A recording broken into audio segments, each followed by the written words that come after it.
President Ron, fellow Lions and guests. I've just come back from Yellowstone and had a great time. Showed the relatives from Denmark around and got stuck in 3 huge buffalo jams. And I finally understand the song, "You Can't Roller Skate in a Buffalo Herd."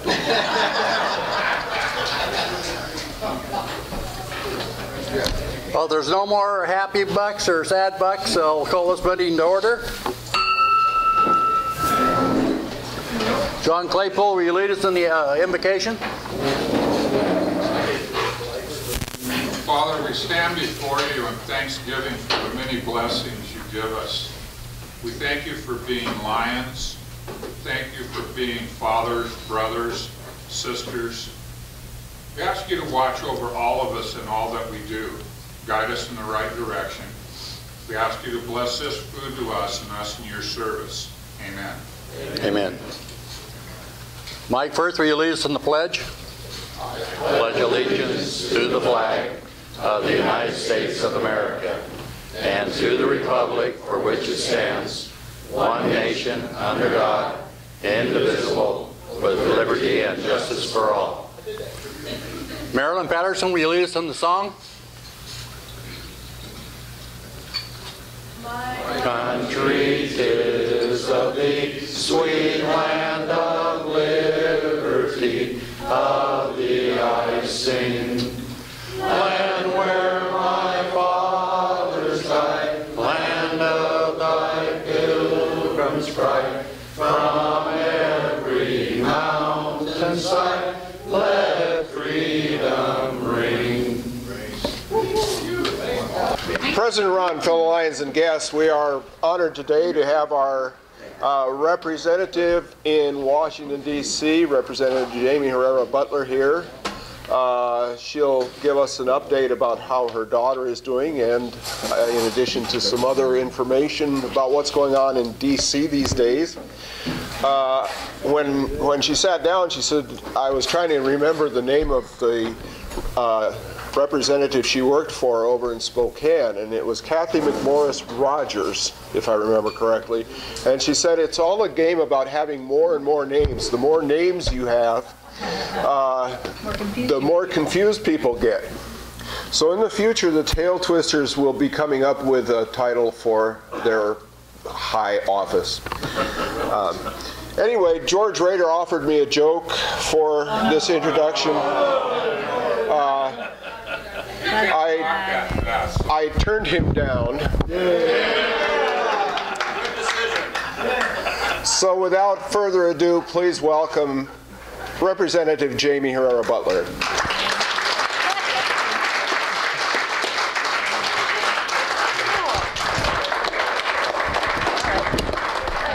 It's a privilege to be here. Thank you, President Ron. Thank you for hosting me.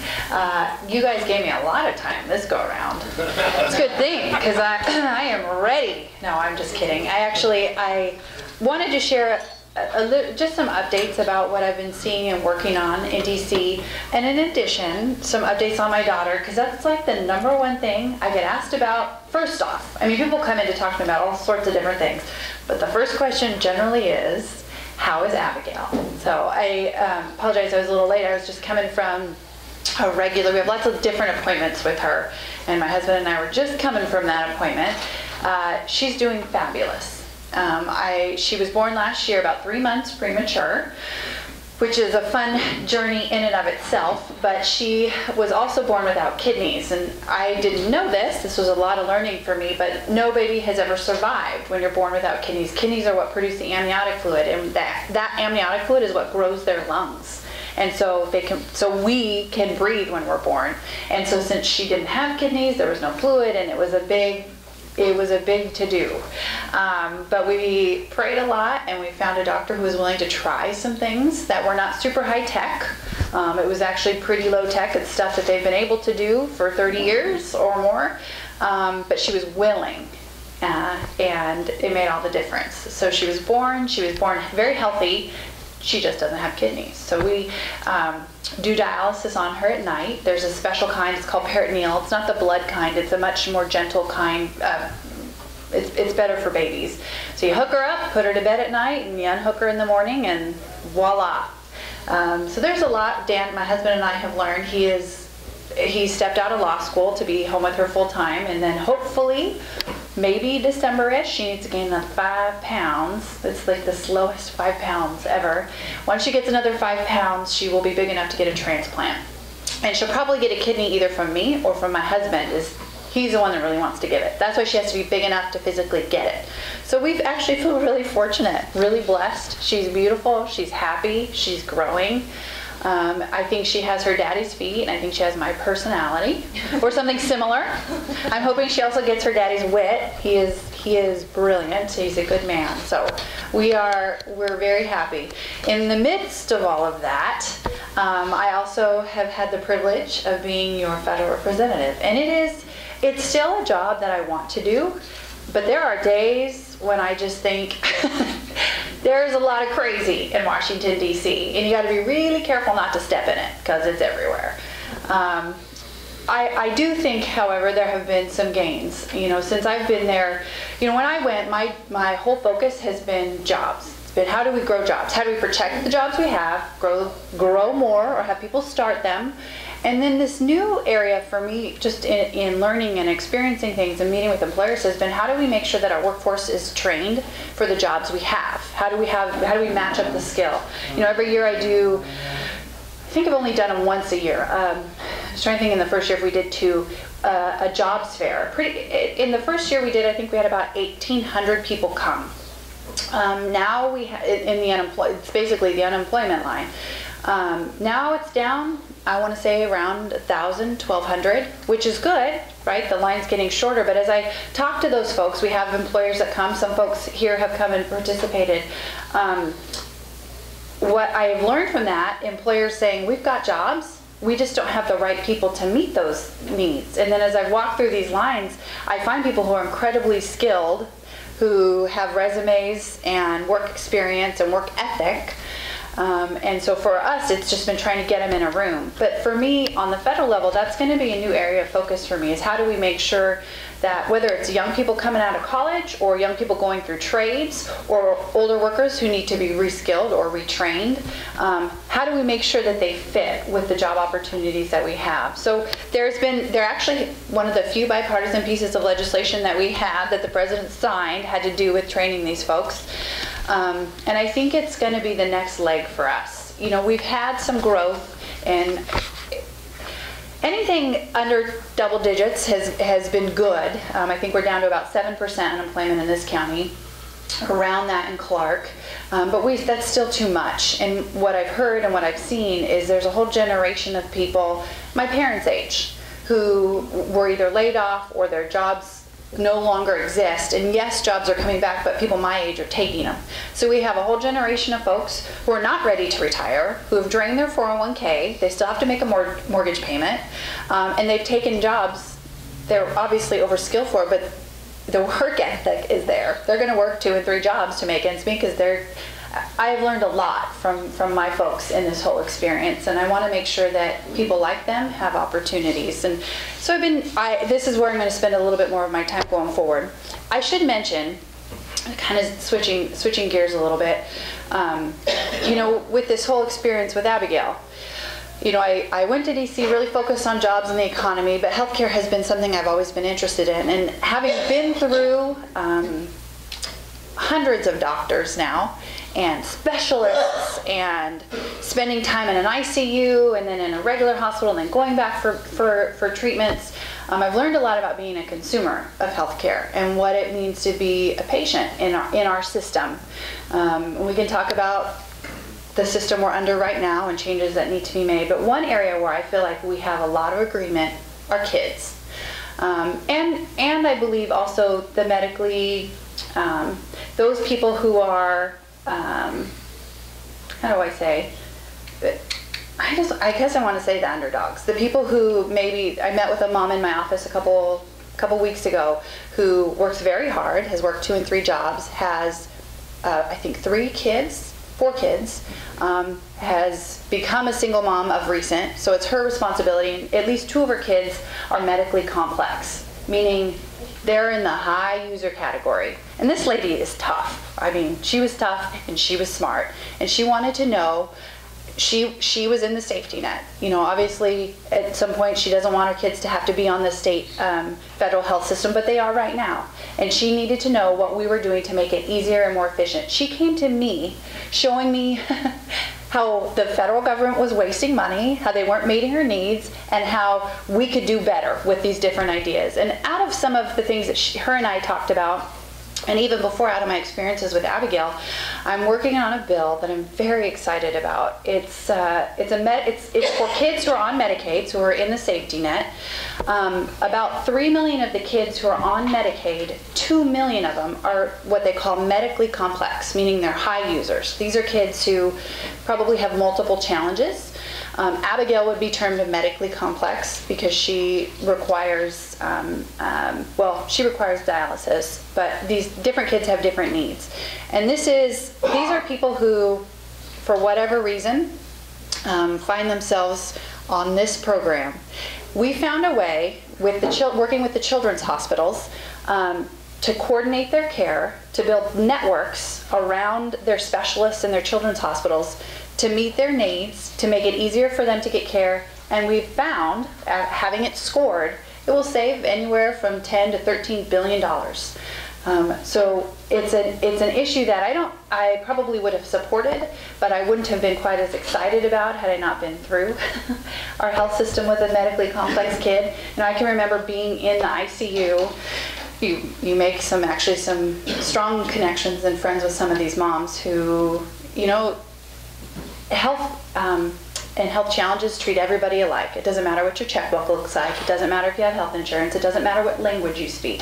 So I'm standing in this ICU with moms whose husbands make a ton of money, who are executives at companies, who come from a lot of advantages, and right next to them in a bed is a Hispanic family. Maybe one of the parents speaks English, most likely not, and they're fighting for their child alongside this other family. It's an interesting dynamic. So out of that, I realized these parents, these families, really, they want to make sure that their kids have the same opportunities, and we can do that, and we can do it and save taxpayer dollars. So the bill that we're working on, it's called the ACE Kids Act, and there's a long title to it. ACE is the acronym. That's how I remember it. I'm not very great with titles, but it's absolutely bipartisan. And what we're working on is getting my leadership and some leadership on the Democratic side to recognize, yeah, maybe it's not gonna be the most partisan issue, and it's probably not something that's going to get attention from the far right or the far left, but this is an issue that would save taxpayers dollars and meet these kids' needs, and I'm thrilled about it. So in addition to working on economic opportunities, you're probably going to hear and see me working a little bit more on the healthcare side of things. In addition, I wanted to mention, so this year, an issue that I've been working on. So about a year and a half ago, I transitioned from the Transportation Committee, the Authorizing Committee, to the Appropriations Committee. And this, I never thought in my wildest dreams I'd want to serve on appropriations. All appropriations used to be was a lot of pork barreling, a lot of handing out money. And I don't know about you, but I wanted to work with policy. That was important to me. And in the since around my class came in 2010, obviously there's been a no earmark rule, which everybody at the time said, oh, no one's ever going to want to serve on appropriations. Well, I saw a tremendous opportunity because the Appropriations Committee, yes, we've reduced spending, not just the increase, but dollar for dollar every year in appropriations since we've been there. But the opportunity to affect change is tremendous because every single federal agency that comes to the federal government to ask for money has to come to the Appropriations Committee to ask for the money. So this leads to the opportunity to bring insight and feedback to everything. I had the IRS commissioner in my office last Thursday as a follow-up from a hearing. I don't know, I think it was last fall, the IRS put out a rule that said they don't believe that you have a reasonable right to privacy, a reasonable expectation of privacy when it comes to your electronic communication. Meaning if they need to go after it, they can, and they don't have to go get a warrant to do so. I don't know about you, but I think that your email should be treated the same as an actual file cabinet in your house, right? If the IRS needs to get in there, they have to prove to a judge there's a reason that you are likely doing something criminal, and they have to get that warrant. Well, the IRS didn't think that was the case with email. So we got to bring some of these things up to him in the hearing, and surprise, surprise, they always want to follow up with those people who are approving or disproving their budgets. So we've had so I say that with the IRS. I'm on the Financial Services and Government Relations. It's a funky title, but they fund the IRS. I'm also on the Interior Appropriations Subcommittee on Appropriations, and then I'm on the Transportation Subcommittee. So in each of those areas, whether it's the Secretary of Interior or the Secretary of Transportation, comes and asks for something. And you know what? I've seen the value of funding some of these things, the need. Where we can talk about transportation, we can talk about rail improvements, we can talk about the need to make sure that, God forbid, we have a catastrophic event on one of our rail lines, that the resources are there to meet the needs, that our local enforcement agencies are up to date and they've got funds or training or gear. And I got to help put more money into those accounts. So it's been I believe, an awesome opportunity for us in Southwest Washington. Yes, I'm not writing checks and I'm not dispensing pork, but we've also, I think, been able to bring some real reform to how some of these dollars are spent and direct them to be done in a much more wise manner. Whether it's building on, some of the things we've worked on, not just really specific to Cowlitz County, but as you get out towards the coast, dredging our small ports.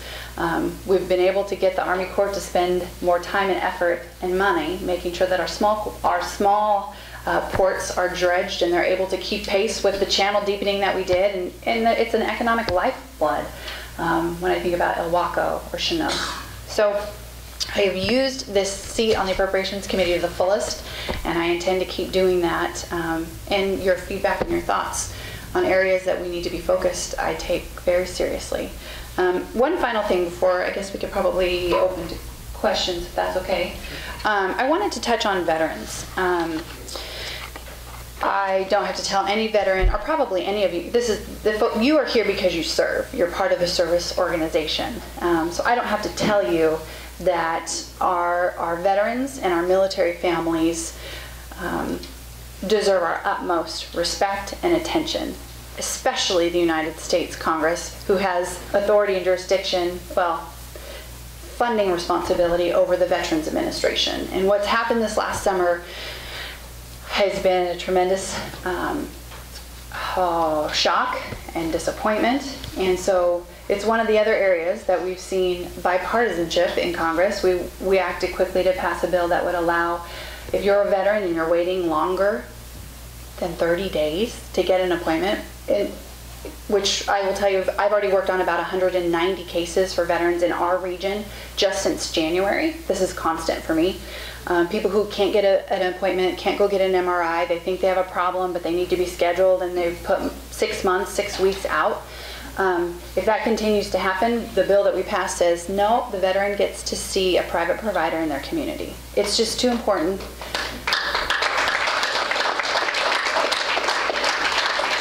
It is way too important to make them wait in line to seek the health care that they were promised when they signed their name on the dotted line. And that's another area where I think you're going to see Republicans and Democrats alike, in large part, agree. I mean, you're always going to have some of the crazy.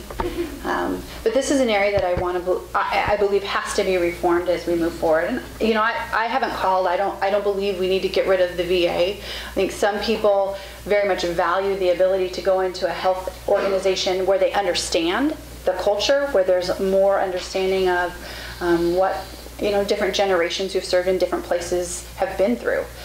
But at the same time, you can't put care, you can't do that at the expense of someone's care, which in large part can be a time-sensitive issue. And also, I believe in choice. I think if a veteran doesn't, I have a lot of vets who are in rural areas in Southwest Washington who can't just up and drive 3 times a week down to Portland or up to Seattle. In fact, this is one of the things that I mentioned 190 cases since January. I've been fighting with the VA for about 2.5 years over, I did a Veterans Resource Fair in Kelso, and I had one of the healthcare providers from the VA come to me and say, you know, there's this thing called the mobile medical unit. It's supposed to drive to rural areas in your district and serve veterans, whether it's bringing prescription drugs that they've ordered, whether it's getting flu shots, whether it's checking out lumps and bumps. It's kind of a first line measure of healthcare, so they don't have to drive down to Portland for that basic service, and then they can refer if it's a more specialized thing. And I said, no, I've never heard of it. And she said, yeah, well, they have a great van parked up in Seattle. It gets used maybe 5 days a month, and you all provide funding for it to be used every day. It's staffed, and they have all of the equipment that they need. They just don't do it. And I said, what? That sounds nutty. If I were running something in the VA and I had this awesome resource and I had the money for it, I'd be sending it out. 2.5 years later, after I had to send out some pretty frank public releases about the lack of action, I have been told over the course of the last 2.5 years that we've been trying to get this mobile medical unit coming down into Southwest Washington. Well, the technology isn't up to date. Well, no, it's not that the technology isn't up to date. We don't have the right staff. No, we have the staff. It just doesn't connect. You can't get things to cross over in a community. What does that even mean? They would send us, at one point they sent my staff an email from one of their staff that said, just tell the Congresswoman we don't have the money for it right now and we'll get them the stats on it.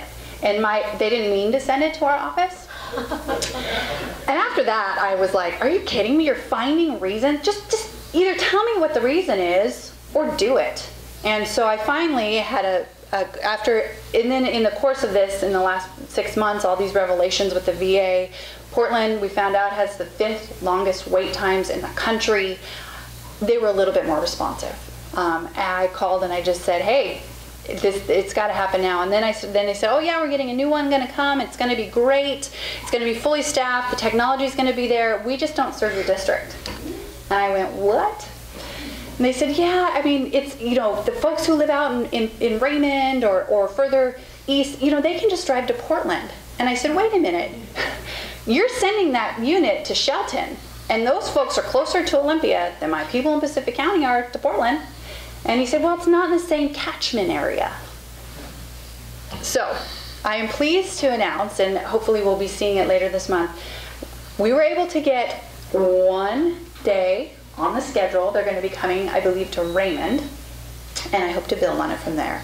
So I have experienced my own challenges within getting the VA to move forward, but know that this, especially if you're a veteran, I am committed to making sure that you get what you paid for or were willing to pay for with your life. We are grateful. We are a grateful nation, and there's no excuse in my mind. So with that, I guess I'd like, if I can, take some questions. Sure. I would like to take any questions or thoughts. Sure. Were you able to, because of the problem with your daughter, were you able to vote by proxy or whatever? No, voting by proxy is illegal. You can't give your voting card away. There's some really strict rules about that. Let me rephrase that. Okay. Were you able to vote at all electronically on issues that were before the Congress? While I was at our hospital bed? No. While you were here with your child? No, I was actually in a hospital down in California. So no, I did travel back for votes that I felt like weren't just partisan, figuring that there was a vote on Syria that I got halfway across and the president canceled it, which was fine. I didn't mind. You know, the government shut down. I voted to open up the government. So on things that I knew were actually going to be both houses were actually going to vote on, and it wasn't necessarily just a political thing, I didn't go back for those. I did stay with her. So, but yeah. Thanks for the question. Representative, what is your personal position on immigration reform? Oh, that we need to reform it? All right. Hey. I think there's about 4 things that need to happen. I don't think they're that controversial, but I know in my conference within the Republicans, there's a certain group that think it's I would say politically advantageous to not deal with some of those things, to make an issue out of them. And I will also say on the Democratic side, there are people who think it's politically advantageous just to beat on the Republicans about it and not ever fix it. So we're walking into an election cycle, and I don't even mean this midterm, it's the presidential that's going to be where I think there are people who will want to use it as a political football, but I don't actually think it's that difficult. So first things first, you make sure that we don't have an open and porous border. I just reread the 9/11 Commission executive report. That could be written today. So with everything, I've been sitting in a lot of classified briefings on what's happening in the Middle East because I'm concerned about something horrible happening at home, right? One of our biggest failures is that people walk across our borders. It can be our southern border. It can be our northern border. I was just talking with a colleague of mine who, he didn't obviously tell me who it was, but there was an employee with Homeland Security, who alerted him that they had caught 4 terrorists that basically walked through the border. They caught them once they had gotten on, once they came, but they were pretty free to come. And that is not that happens. Without going into a lot of detail, we are not as safe as I would expect us to be. So I think first things first, it's not a racial issue, it's a security issue. We need to make sure we know who's coming in and going out, and we need to have a say in it. The other area where we see a lot of illegal immigration take place is people who come here legally on visas and then they stay. I think it's about 40%, 42%, I've heard some different numbers, but it's a good chunk of people who come here as students or come here on work things and then just don't check in, and we never go back and ask. ICE doesn't go back and round them up and say, wait a minute, you need to go back through the process if you want to extend your visa. We just let it happen. Again, in my mind, that's a no-brainer. So in my mind, if we put the plug in and we stop that flow from happening, then we have to deal with what our needs are. Okay, we have an agricultural need. We have a workforce need. We have, I believe, a highly skilled need. Right now in Seattle, Microsoft has about 2,000 jobs a month they cannot fill with Americans because they don't have, they're not in the high levels of training, whether it's PhD or math and science, STEM fields. So they will sponsor people to come here. They go through school, and right now our law is if you spend 6 years here and you've been sponsored to go through school, we require you to go back to China or India. So we've trained you, we've equipped you with the best and the brightest, and then we're going to require you to go be our competitor. It makes no sense. I've already voted on a bill to change that, but I think that should be part of immigration reform. And then we're going to have to deal with the people who are here illegally, plain and simple. There's a lot of numbers. It could be, I'd say about 12 million is what people say, but we really don't know. It's definitely larger than the population of Oregon, Washington, and then you can throw in, I don't know, Wyoming, Idaho. It's a large number of people. For them, and I don't think we deal with them first because that's controversial. I think we deal with the things that there's a lot of agreement on, and I think we do it in a big chunk. We do it over a couple of weeks, and that's all that the House and Senate are focused on. We're doing these hearings on these different pieces in the bill, in the Congress and in the Senate, and so the American public can be a part of the debate. And we just gut through it. We do it, and then we deal with the people who are here illegally. And my thought on that is, if we know more aren't going to follow them illegally because we've taken care of that, I think we need to figure out a way to let them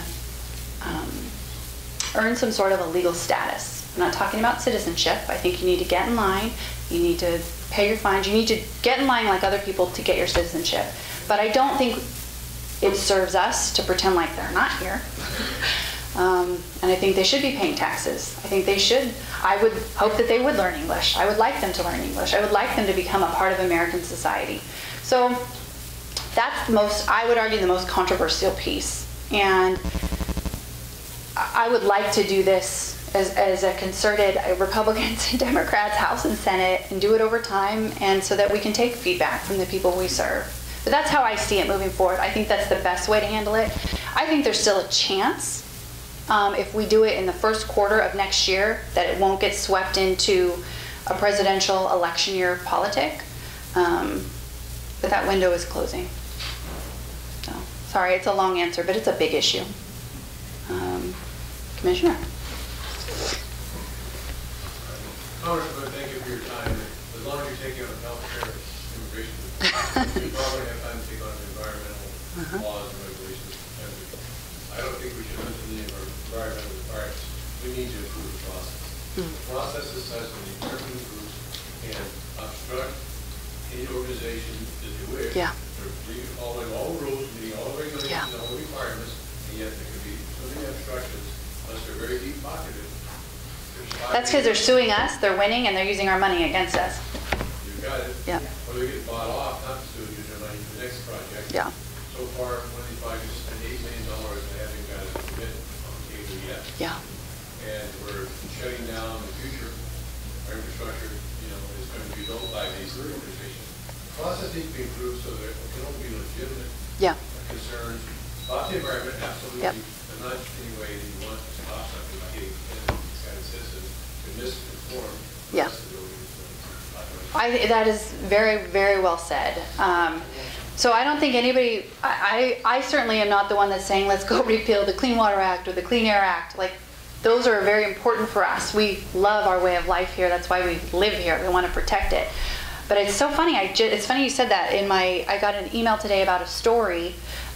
These scientists, and they're climate change folks. I mean, they are fully credible professors, have done a long study, and they've determined that our influence here in the Northwest has not been what's caused the regional change in temperature. It's only been about 1%. And this was big news, and they admitted it. They said that's not to say that we shouldn't be good stewards and that it might not happen globally and that there aren't impacts, because we all know about India and China, right? But they said here in the Northwest, what we're doing is not contributing to the change in climate. My jaw hit the floor. These are not, it's not a Republican think tank or some conspiracy group. Like, these are true believers because they looked at the science. And that's what my argument has been when it comes to our environment and our economy. Let's use the science. I had the Resources Committee come to a field hearing here in Cowlitz County to talk about the science of the Northwest Forest Plan. I can say spotted owl, and I'm looking at the folks in the room. You all know more about that than I ever will. The science shows us, and we gathered folks who helped write the Northwest Forest Plan. That's the one that put a limit on how much timber we could take off of the Gifford Pinchot. They were coming to us saying, you're not doing it. And it's because we get sued. It's because there's a group in Portland that sues us every time. And I've been working with the Forest Service. I've said, this will help us prevent the catastrophic wildfires. It will help us with our animal populations. We talk about hoof rot and elk. There's no foraging habitat because there's no forest floor, because there's just canopy, because we don't thin. What that means is there's no critters, there's no flora and fauna. So the owls don't have critters to eat. It means that they're not breeding. The owls have declined since we put that law into place at 3% per year. So we took away all the jobs that Pacific County, Cowlitz County, Lewis County, Skamania County, almost every county in my area but Clark, and Clark still is impacted, took away all that economic opportunity, the funding for the schools, the ability for police and fire to gain any kind of revenue. We took it all away, and the owls are still dying. So that told me, that's why we did the hearing here, what's the science say? The science says that we need to go in and selectively harvest. We need to manage for the health of the forest. We need to take some trees because it means there's a diverse tree population, which means there's diverse animal populations. It means they're less likely to get infected by disease. It means they're less likely to have this catastrophic wildfire. It's good for the forest, and it's good for us. It means our schools, so my schools in Skamania, 97% of Skamania County is owned by the federal or state government. 97%. They have 3% that they can get money off of through, ventures or tax receipts. And that 3% is still impacted by the Columbia River Gorge. So they're in a world of hurt. Their schools, I would argue those kids are not getting the same opportunities as kids in other areas of our state because that's how we fund our schools. So all that said, I have been vigilant on my opportunity, looking for opportunities on the Interior Appropriations Committee.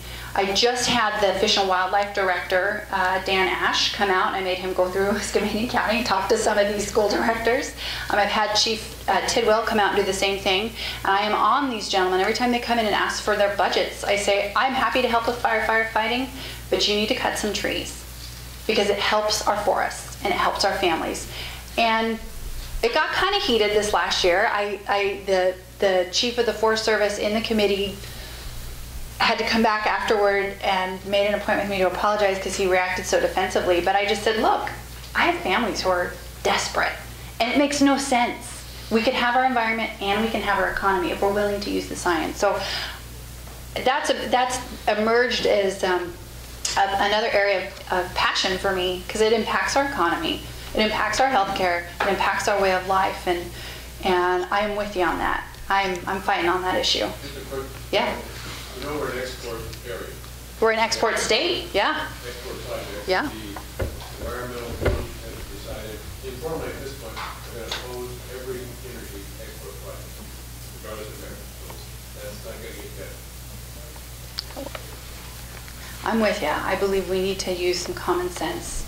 And the science is there. You know, if someone's doing something that is violating NEPA, they won't get a permit. Fine. I don't want someone violating our environment. The problem right now is, so even with these timber sales, they'll get everything together. They will have done the NEPA. They'll have checked all the environmental boxes. It is all good. And they'll get sued. And rather than fight and win, they settle. And the group gets the money, and then they look for another area to sue. And meanwhile, people are getting hurt. Our area is paying the price for this. And it makes me mad. So thank you for that. Jamie, it's still great to see you again. A short and quick synopsis of this cast on my life. 5-year-old small business owner unable to get any type of health insurance. Fell off a ladder putting siding in my house. Okay, crushed my heel. Doctor says, we need to do a $10,000 surgery. It could go to $20,000. I said, hey doc, you're not going to get paid because I don't have any money and I don't have any insurance. Amazing. It took him less than 3 minutes to put a $300 cast on. That's what's wrong with our medical system. I mean, So wait a minute. He said then you didn't need any kind of surgery or anything? If you can't pay for a $10,000 surgery, you definitely can use a cast. After he found out he didn't have the $10,000. Yeah. Bam. That's what's wrong. Wow. So I'm in a cast for 6 weeks. If I didn't have the surgery, I'd been in a cast for 6 weeks. And I asked him, what's the magic part about being in a cast for 6 weeks? Well, that's what we've always done. So a couple of my customers who are retired doctors came in and I asked them the exact same question. He says, it's because doctors don't know how long it's going to take your body. So we leave them in the cast for 6 weeks and then we check them. And I'm like, so if I can put weight on this, what should I do? He says, I'd go out to my shop if I were you, and I'd take the saw and cut the damn thing off and get back to work so you can pay your taxes for other people that have free health care. There you go, my darling, that's what's wrong. You don't have a work ethic problem. I think they put the cast on the wrong man.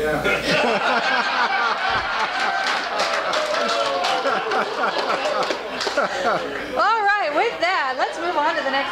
Oh, well, thank you. You know why we have growth management act in the state of Washington? It's exactly what George just described. I watched all those lawsuits before you got in the legislature. I watched every one of those lawsuits every time there was a development.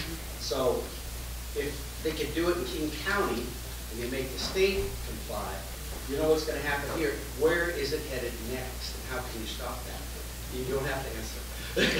But I'm there to help you stop it if that, you know. I think one of the things, and I'll turn this back over, so it's not just I will tell you, I have had less resistance at the federal level than I have at the state level. When I had the EPA director in front of my office last year, you all know about the navigable waters rule, right? Hope you don't have any water on your property. I hope you don't have a ditch in front of your property. I hope it doesn't sometimes rain enough to where you have a puddle. Because the EPA right now is trying to regulate that puddle and call it a navigable water. Which means it brings you under the Clean Water Act.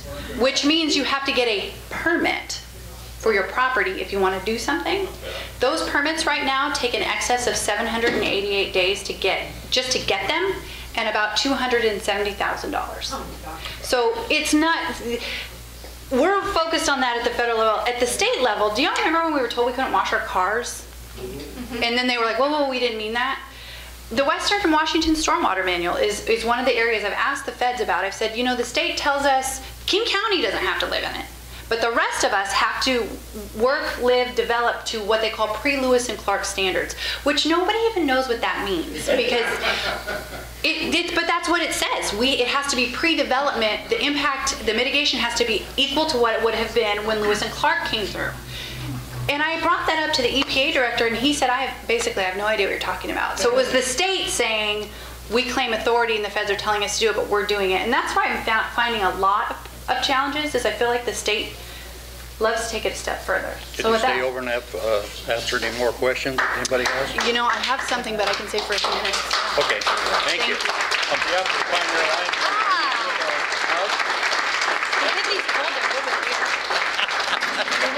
Thank you. Take a cup of the water.